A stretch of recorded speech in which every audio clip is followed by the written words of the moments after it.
I visited my parents' house for the first time in a year. There were 23 framed photos on the living room wall. My brother's wedding, my sister's graduation, family vacations. I wasn't in a single one. Mom saw me looking and changed the subject. I left before dinner. My name's Leo. I'm 29 years old, and I work as a structural engineer for a mid-sized firm out in Denver. I've got a decent apartment, a cat named Biscuit who judges me constantly, and a girlfriend named Jolene who is way too good for me and reminds me of that at least once a week. Life is pretty solid right now, but I need to tell you about something that happened a few months ago because it's been eating at me, and honestly I think some of you might relate to this more than I'd like. So let me give you the background. I grew up in a suburb outside of Portland, Oregon. Nice house, 2-car garage, the whole thing. My parents are Hank and Diane. My dad's a retired contractor. My mom's a former school administrator. I've got an older brother, Sullivan, who's 33, and a younger sister, Waverly, who's 25. Sully's a dentist. Waverly just finished her master's in education. They're both doing well, and I'm genuinely happy for them. I need you to understand that, because this story isn't about jealousy. This is about something else entirely. Growing up, I was the middle kid, and I know what you're thinking. Here we go, another middle child sob story. But hear me out, because this goes beyond not getting enough attention at the dinner table. I was the quiet one. Sully was the firstborn golden boy who played varsity baseball and got a scholarship. Waverly was the baby of the family, sweet and bubbly, the one who could do no wrong. And I was just Leo. I got decent grades, not great. I played guitar in my room.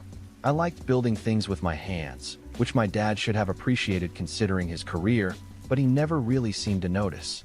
I wasn't a problem child, but I also wasn't a highlight reel, and in my family, if you weren't a highlight, you were wallpaper.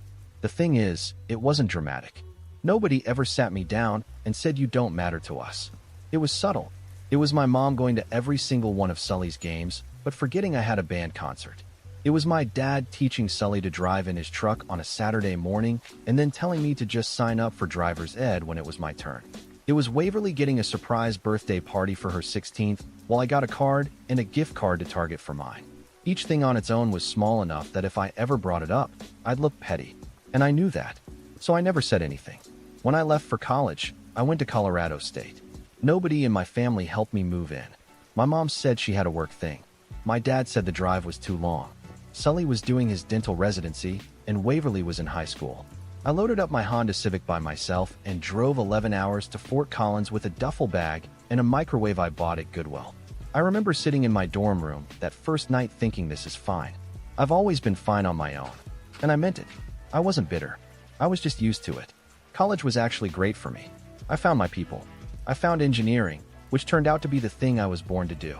I met Jolene junior year.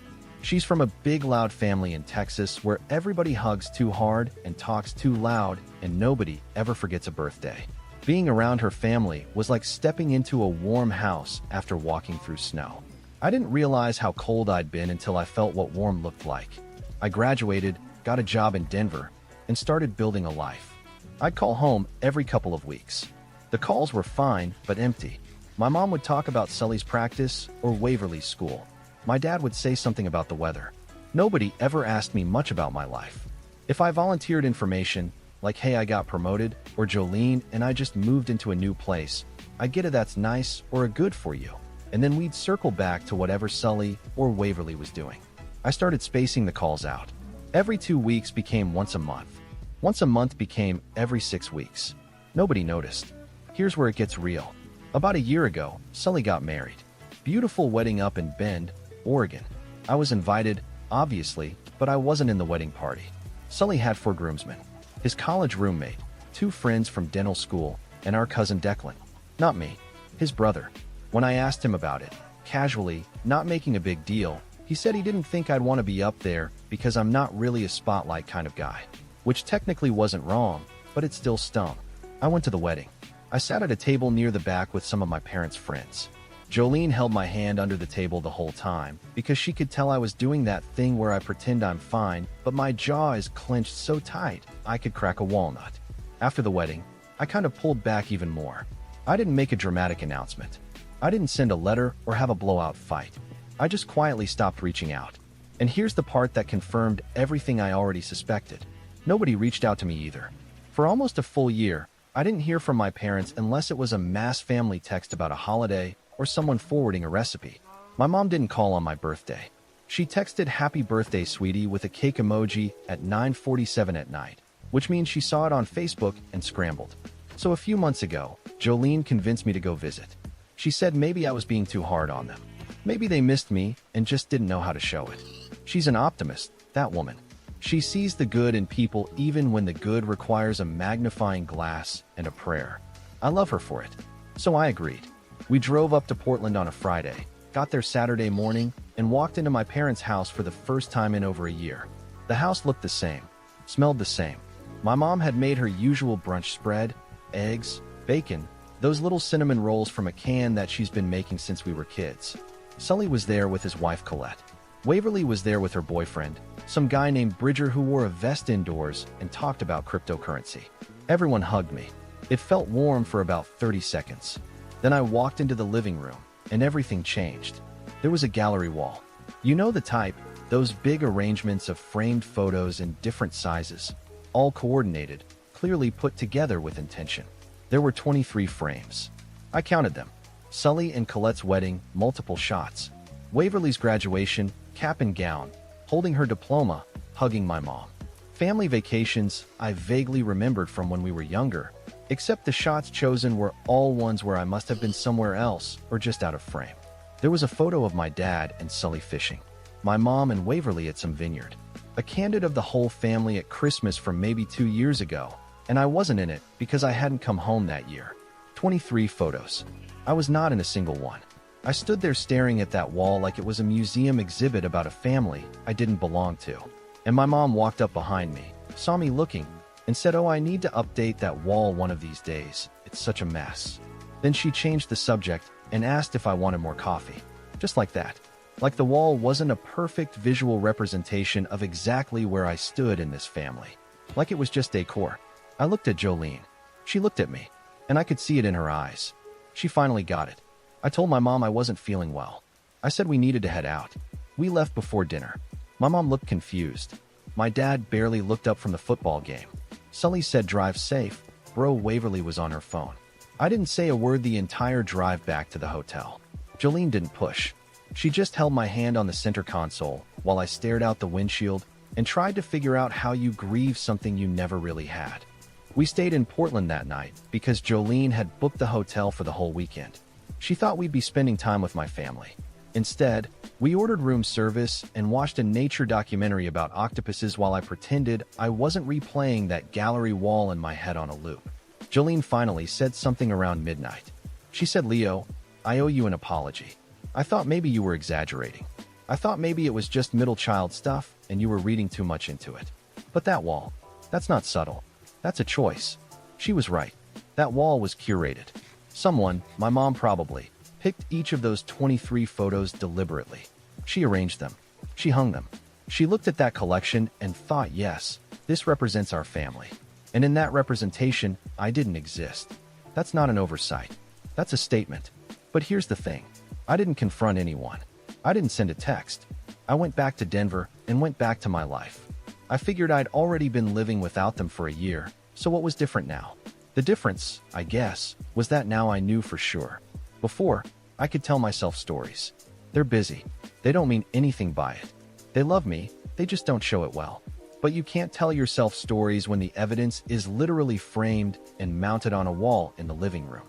About 3 weeks after the visit, my mom called me. Not to talk about the wall or ask why I left early. She called because Waverly was having a birthday party, her 26th, and they wanted to do it big because she'd just been offered a teaching position at some school in Eugene. My mom was going on and on about the venue and the catering and how they were flying in Waverly's college friends. She asked if I could come and also if I could chip in for the party fund. She said everyone's contributing. I asked how much. She said $1,000. Let me say that again. $1,000. For my sister's birthday party. The same sister whose existence had been celebrated annually with personalized cakes and surprise events for as long as I could remember. The same parents who gave me a Target gift card. I said I'd think about it. My mom said, "Oh, come on, Leo, don't be difficult. Your sister would love to have you there." And something about the way she said it, like my attendance was a courtesy and my money was the actual ask, just hit me sideways. I told her I wasn't being difficult. I just needed to check my finances.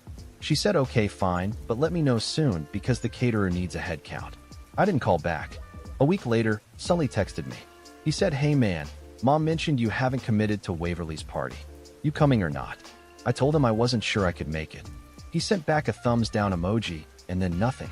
That was the full extent of my brother's attempt to connect with me. Then Waverly herself called.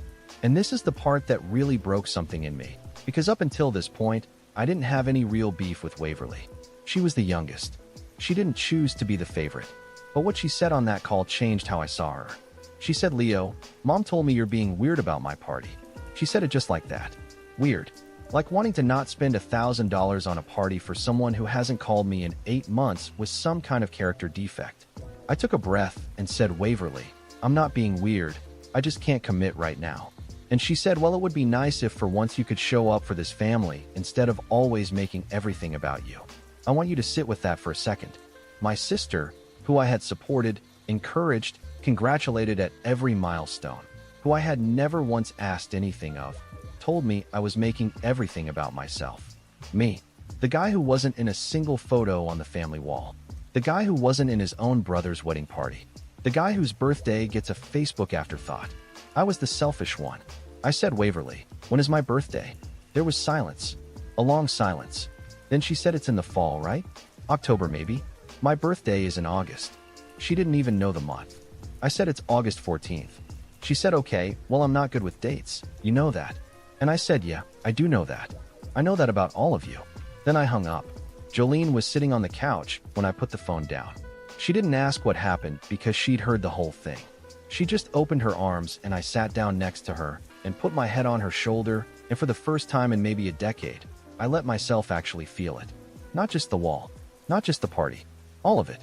Every missed concert, every forgotten birthday, every conversation where I was talked over or skipped, every holiday where I sat in the corner and watched my family love each other in ways they never loved me.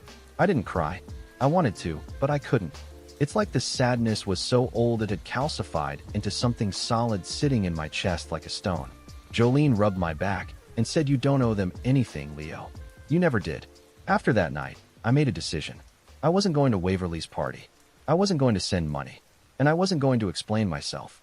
I was done performing the role of family member in a family that had never bothered to cast me in the first place. I didn't block anyone. I didn't send a dramatic text. I just stopped. Stopped calling. Stopped responding to group texts. Stopped checking in. And once again, just like before, nobody noticed. Waverly's party happened without me. I saw the photos on Instagram. Big venue, lots of people, flower arrangements, a 3-tier cake. My parents were beaming. Sully gave a toast. There was a slideshow of Waverly's life, and I kid you not, I went through every single photo in that slideshow that someone posted as a reel, and I was in exactly 2 of them. Both were group shots where I was partially blocked by someone else. I could have been anyone. I could have been a stranger who wandered into the frame. That was the night I unfollowed all of them. Not unfriended, just unfollowed. I didn't need to see it anymore. I already knew the story. I'd been reading it my whole life. The next few weeks were rough. I threw myself into work, which wasn't hard because we had a big project, a mixed-use development downtown that was eating up all my hours.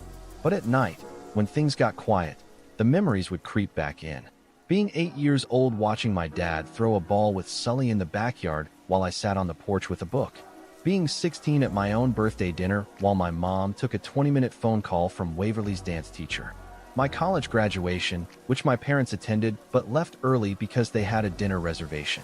Jolene kept saying maybe I should talk to someone. A therapist. And I kept saying I was fine. I wasn't fine. I was functional, which is different.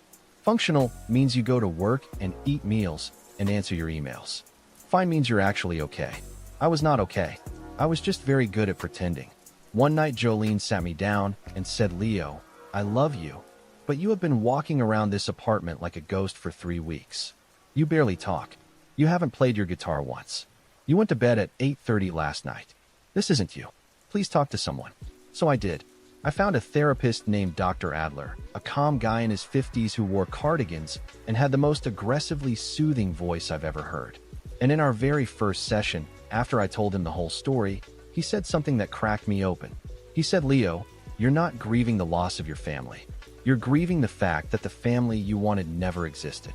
The one you keep hoping for, the one where they notice you and value you and make room for you. That family was always a fantasy. What you actually had was something else. And until you stop mourning the fantasy, you can't start dealing with the reality. I sat in his office and stared at the ceiling and thought about that for a long time. He was right. I had spent my entire life auditioning for a role in a family that never had a part for me. And every time I didn't get cast, I told myself next time. Next time they'll see me. Next time they'll remember. Next time I'll matter. But next time never came. It just kept not coming, over and over, until I was 29 years old and standing in front of a wall of photos wondering why I wasn't in any of them. Therapy didn't fix me overnight. Dr. Adler told me it wouldn't, and I appreciated the honesty. He said healing from something like this isn't like setting a broken bone where you put it in a cast and wait 6 weeks. It's more like learning to walk again after you've been limping for so long you forgot what a normal stride feels like. Some days I'd feel great, like I'd cracked the code and was ready to move forward. Other days I'd see a commercial where a dad hugs his son and I'd have to leave the room. But I kept going. Every Tuesday at 4 o'clock, I sat in that office and talked. About my childhood, about the patterns, about how I'd spent my whole life shrinking myself to fit into a space that was never built for me. Dr. Adler helped me understand that my family's neglect wasn't about me being unworthy. It was about them being incapable. My parents had built a dynamic early on, Sully the star, Waverly the sweetheart, and they never updated the script. I was the quiet middle kid who didn't demand attention, so they never gave it. Not because they were evil, because they were lazy, emotionally lazy. And at a certain point, my invisibility became so normal to them that they genuinely didn't see it anymore. My mom probably looked at that gallery wall every day and never once thought, Leo's not in any of these, because in her mental model of the family, I was already an afterthought. Understanding it didn't make it hurt less, but it made me stop blaming myself, and that was the first domino. The second domino was work. Around this time, my firm landed the biggest contract in its history. A tech company was building a new campus in the foothills west of Denver, and they wanted something architecturally ambitious. We're talking cantilevered structures, green roofs, a pedestrian bridge connecting 2 buildings over a ravine. It was the kind of project that makes engineers lose sleep for all the right reasons. My boss, a woman named Pernilla who was terrifyingly competent, pulled me into her office and said, "Leo, I want you to lead structural on this. The whole thing." I almost asked her if she had the right Leo. I threw everything I had into that project. For the first time in months, I felt like myself again. I was sketching solutions at 2 in the morning. I was running load calculations in the shower. I called Jolene from the office one night to say I'd be late, and she said, "Leo, you sound happy." And I realized she was right. I was happy, not because I was running away from my family stuff, but because I was running towards something that was mine. Something I'd built with my own hands and my own brain that nobody could take credit for or overlook. The project took months, and during that time, I grew in ways I didn't expect. Pernilla started including me in client meetings, which were usually reserved for senior partners. I presented our structural design to the tech company's CEO, a guy named Rowan who wore sneakers with everything and asked questions that actually showed he understood engineering. After the presentation, he shook my hand and said, "This is the most elegant solution I've seen for a site like this." Pernilla told me afterward that the client had specifically requested I stay on through construction. That had never happened before for someone at my level. Meanwhile, Jolene and I were getting stronger. There's something about going through hard things with someone that either breaks you or welds you together, and we got welded.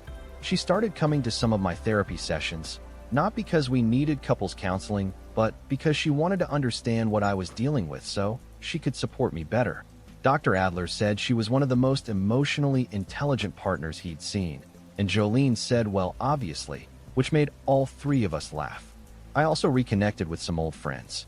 My college buddy Emmett, who worked in sustainable architecture in Seattle, came down for a weekend, and we spent 3 days hiking, eating terrible food truck tacos, and talking about everything. I told him about my family. He told me about his divorce, which I didn't even know had happened because I'd been so wrapped up in my own spiral. We made a pact to actually stay in touch, and unlike most pacts like that, we kept it. We started doing a monthly video call that sometimes included Jolene and Emmett's new girlfriend, a ceramicist named Sloane who had the driest humor of anyone I'd ever met. She once described a vase she made as looking like it was having an existential crisis, and I knew she was good people. During all of this, my family was doing what my family always does, existing without me. I hadn't heard from any of them in almost 4 months. No calls, no texts, not even a group message. It was like I had moved to another planet and nobody checked the forwarding address. Part of me ached over it. The little kid in me who just wanted his mom to hang his drawing on the fridge. But the grown man part of me, the part that was leading a major project and going to therapy and building a life worth living, that part understood that their silence was not a reflection of my value. It was a reflection of theirs. Around the 5-month mark, something happened. Jolene's mom, a force of nature named Rosalind who hugged like she was trying to fuse your molecules together, invited me to her annual 4th of July barbecue. I'd been before, but this time was different. This time, Rosalind had made me a name tag that said Leo, honorary Gutierrez. She introduced me to her neighbors as my daughter's partner, the brilliant engineer, which made me want to crawl under the table, but also kind of made my whole year. Her dad, Big Frank, spent an hour asking me about the campus project and actually listening to my answers. Jolene's brother Mateo challenged me to horseshoes and trash-talked me with such affection that I almost got emotional over a lawn game. This is what family is supposed to feel like, I thought. Not perfect, not without friction, but present, attentive, like everyone in the room actually wanted to be there and wanted you there too. I went home that night and sat on the balcony with biscuit in my lap. Jolene brought me a beer and sat next to me.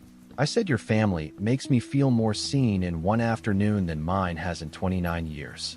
She said, that's because you are seen, Leo. You always were, just not by the right people. A few weeks later, Pernilla called me into her office again. She said the firm was creating a new senior associate position, essentially a step below partner, and she wanted to put me up for it. She said my work on the campus project had been exceptional and that several clients had mentioned me by name. The promotion would come with a significant raise, a larger team, and my name on projects. I said yes before she finished the sentence. I got the promotion. I celebrated with Jolene, Emmett, and Sloane over a video call, and Big Frank, who sent me a bottle of whiskey with a note that said, proud of you, kid. I thought about calling my parents. Old habits. The impulse was there for about 10 seconds before it faded. They wouldn't understand why it mattered. They'd say congratulations in that flat way they always did, and then tell me about something Sully or Waverly was doing. I didn't need that. I didn't want that. What I wanted was exactly what I had. People who actually cared. A career that was thriving. A therapist who was helping me untangle 30 years of emotional neglect. A cat who, despite all evidence, I'm pretty sure loved me. And a partner who looked at me like I was somebody worth looking at. I was doing more than surviving. I was growing. And the people who should have been there to see it had made their choice a long time ago. I was finally making mine. 7 months of silence. That's how long it took before my family finally noticed I was gone. And honestly, the only reason they noticed was because they needed something. It was a Tuesday. I was at the office reviewing blueprints for a new phase of the campus project when my phone rang. It was my dad, who had not called me personally in well over a year, who communicated primarily through grunts and the occasional forwarded link about power tools. Hank was calling me. I almost didn't answer. I looked at the screen for a long time, watching his name pulse. Then I picked up, because apparently 29 years of conditioning doesn't evaporate just because you've been going to therapy. I said, hey, Dad. He said, hey, Leo, how you doing? Small talk. Weather. The Broncos. Then, after about 3 minutes of the conversational equivalent of a doctor warming up a stethoscope, he got to it. Your mother and I are thinking about selling the house. The market's good right now, and we want to downsize. He said it casually, like this was just information. But then came the next part.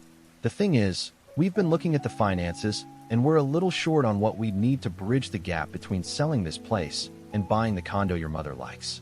Sully just bought into a new practice, so he's tapped out. And Waverly's still getting on her feet with the new job. I sat there in my office chair and waited. I knew where this was going, but I wanted him to say it. I wanted to hear the words come out of his mouth. There was a pause.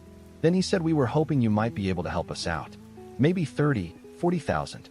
We'd pay you back. $30,000 to $40,000. From the son they forgot existed. From the kid who wasn't in a single photo on their wall.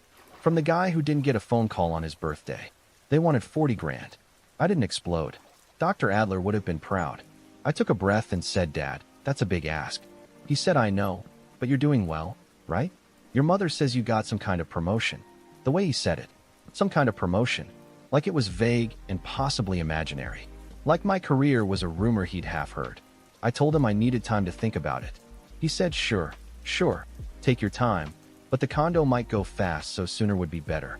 I hung up and sat in my office for 20 minutes without moving. Then I called Jolene and told her everything. She was quiet for a long time, and then she said, Leo, please tell me you're not actually considering this. I said no, but I'm considering something else. That night, Jolene and I sat on the couch, and I laid out what I'd been thinking. Not revenge, not some calculated scheme, but something I'd been mulling over since Dr. Adler first said the word boundaries. I wanted to have a real conversation with my family. Not a phone call, not a text. A face-to-face, sit-down, no-escape conversation where I finally said everything I'd been carrying. Not to hurt them, not to make them feel guilty, but to tell them the truth, clearly and calmly, so that whatever happened next happened with full information. Jolene said she was in. Whatever I needed, she was there. Then she said, have you talked to Dr. Adler about this? I said, not yet. She said, maybe start there. My next session, I told Dr. Adler about the phone call and my plan. He listened carefully and then said, I think this is important, Leo, but I want you to be prepared for something. You may say everything perfectly. You may be calm, clear, and compassionate, and they still might not hear you. Their inability to see you isn't a problem you can solve with the right speech. It's a pattern that's decades old. I said, I know, but I need to say it anyway. For me. He nodded and said, then let's make sure you're saying it for you, not for their reaction. We spent the next 2 sessions working through what I wanted to say, not scripting it word for word, because he said that would make me sound rehearsed and I'd lose my nerve if I deviated.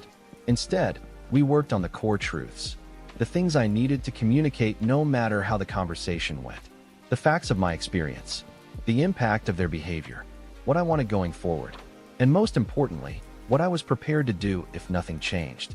I also called Emmett because he's the most brutally honest person I know and I needed someone to pressure test me. I told him the whole plan and he said, Leo, I've got one question. What's your walk away? Like, if they sit there and deny everything or make you the bad guy, what do? I said, I walk away. He said, you sure?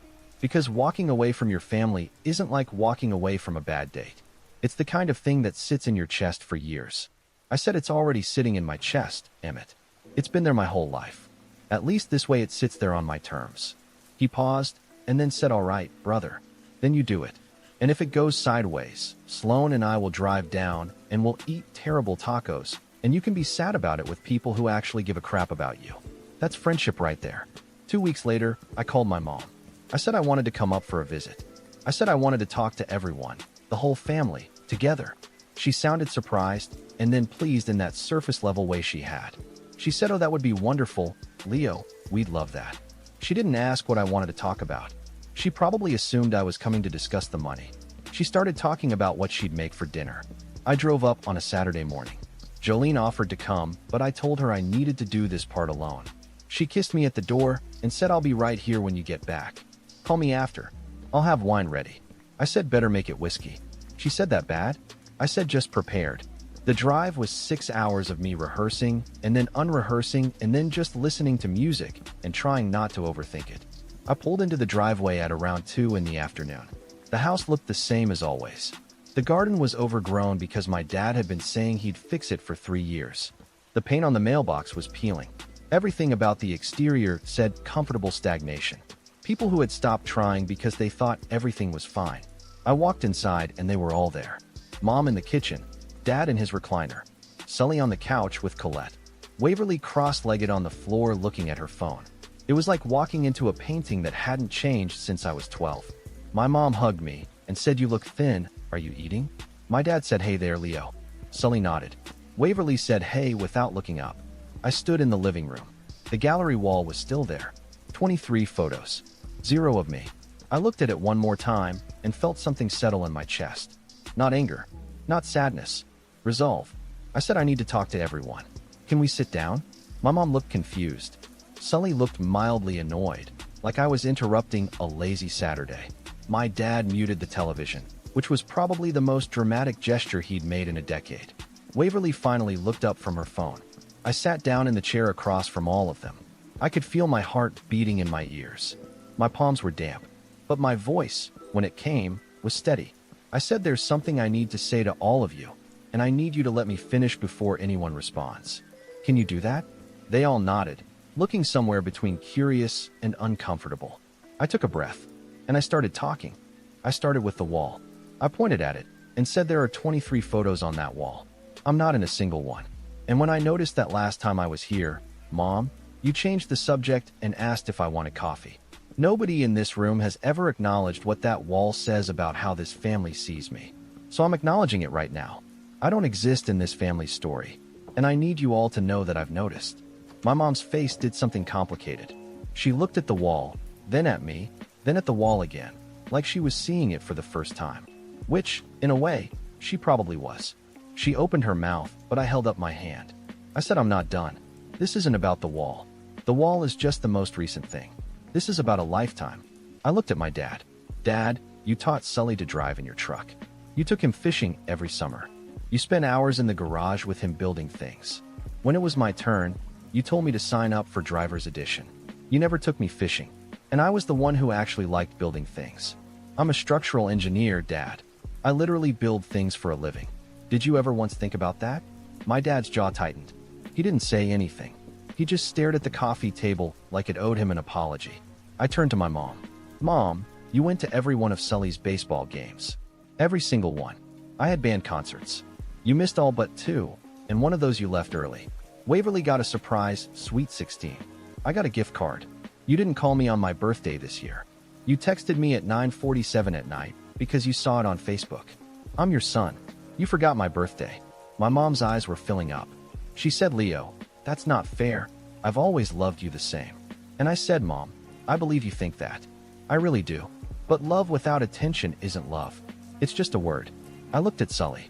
You didn't put me in your wedding party. Your own brother. You had 4 groomsmen, and one of them was cousin Declan, who you see once a year at Thanksgiving. When I asked about it, you said I wasn't a spotlight kind of guy. That's not a reason, Sully. That's an excuse. And it hurt. Sully shifted on the couch. Colette put her hand on his arm. He said, I didn't think you'd care, man. You never seem to care about stuff like that. And I said, yeah, because I learned very early that caring about things in this family got me nowhere. So I stopped showing it. That doesn't mean I stopped feeling it. Then I looked at Waverly. When you called me about your birthday party, you said I was making everything about myself. Do you remember that? She nodded, looking uncomfortable. I said, Waverly, I asked you when my birthday was, and you didn't know. You guessed October. It's August 14th. I've known your birthday since I was 4 years old. You're 26, and you can't tell me what month mine is in. And you told me I was the selfish one. Waverly's lip trembled. She said, I didn't mean it like that, Leo. I said, I know you didn't mean to be cruel. But that's almost worse. You weren't trying to hurt me. You just genuinely hadn't thought about me enough to know better. That's the whole problem. The room was silent. My mom was crying quietly.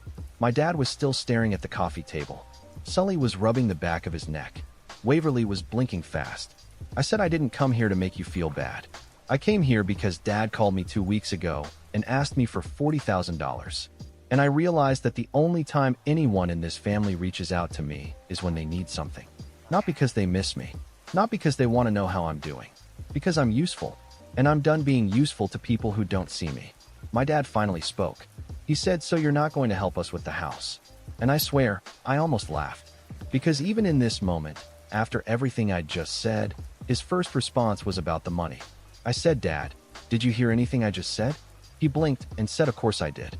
I said, then your first question shouldn't be about a check. My mom jumped in, her voice cracking. She said, Leo, we love you. You're our son. I don't understand where all this is coming from. And I said, it's coming from 29 years, Mom. It's coming from a lifetime of being overlooked and a wall full of evidence that you didn't even realize was evidence.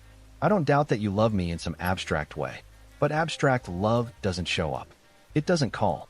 It doesn't hang your picture on the wall. Sully leaned forward and said, okay. So what do you want? What's the play here? You want us to apologize? And I said, honestly, Sully, I don't know if an apology would change anything right now. What I want is for you to understand why I've been distant. It's not because I'm antisocial or weird or difficult. It's because being around this family makes me feel invisible. And I decided I'd rather be alone and seen by the people who actually look at me than surrounded by family who look right through me. Waverly was full-on crying now. She said, "Leo, I'm sorry. I'm really sorry. I should have known your birthday. I should have called you more." And I appreciated that. Of everyone in the room, Waverly was the first to actually apologize without a qualifier. No, I didn't mean to. Just I'm sorry. I said, "Thank you, Waverly. I mean that." Then I stood up. I said, "I'm not cutting anyone off. I'm not making any dramatic declarations. But I am telling you that the dynamic we've had for my entire life is over. If you want a relationship with me, it has to be a real one. That means calling me, asking about my life, including me, not just when you need money or a head count at a party. If that's something you're willing to do, I'm open to it. If it's not, then I think we all know where we stand." Nobody said anything for a long moment. My mom got up and hugged me and sobbed into my shoulder for what felt like 5 minutes. My dad stayed in his chair, but he looked at me, really looked at me, and said, "I didn't know, Leo. I didn't know it was that bad." And for the first time in my life, I believe that he believed that.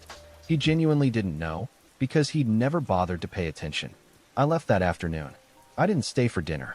I wasn't ready for that yet. The drive back was quiet, but different from the last time. I didn't feel empty.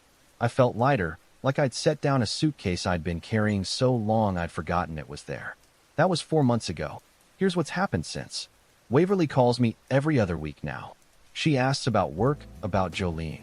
She sent Biscuit a catnip toy for no reason. We're not close yet, but we're closer than we've ever been. Sully sent me a long text about a month later. Not eloquent, that's not his thing. But he said I was right, and he was sorry about the wedding. Said if he and Colette ever renewed their vows, I'd be standing next to him. We talk occasionally now. It's awkward, but it's real. My mom calls every Sunday. She remembered my birthday this year and called at 8 in the morning, not 9:47 at night. She took down the gallery wall and is redoing it. She sent me a photo of the new wall in progress. There are 3 pictures of me already. My dad is still my dad. He's not turning into a Hallmark movie. But a few weeks ago I got a package. Inside was a set of drafting pencils, expensive ones, the kind structural engineers use. The note in his handwriting said I should have paid more attention. "These are for the guy who builds things." I keep those pencils in my desk drawer at work. I didn't give them the money for the condo. They figured it out on their own, which they were always capable of. As for me, I'm good. I'm better than good. The campus project was completed last month and it won a regional design award. Pernilla put my name first on the submission. Jolene and I adopted a second cat, a scruffy orange thing named Crouton, who terrorizes Biscuit and sleeps on my face. Emmett and Sloan are coming to visit next month. Big Frank sent me another bottle of whiskey to celebrate the award, with a note that just said that's my boy. I spent 29 years being invisible to the people who were supposed to see me first. I wasted a lot of time waiting for them to turn around. But here's what I know now. You can't make someone look at you. You can only decide to stop standing in a room where nobody's looking. And once you walk into a room where people actually see you, where they know your name and your birthday and the things you've built and the things you're building, you realize the old room was never where you belonged. My name is Leo. I'm 29. I build things for a living. And for the first time in my life, the thing I'm most proud of building is a life where I'm not invisible anymore.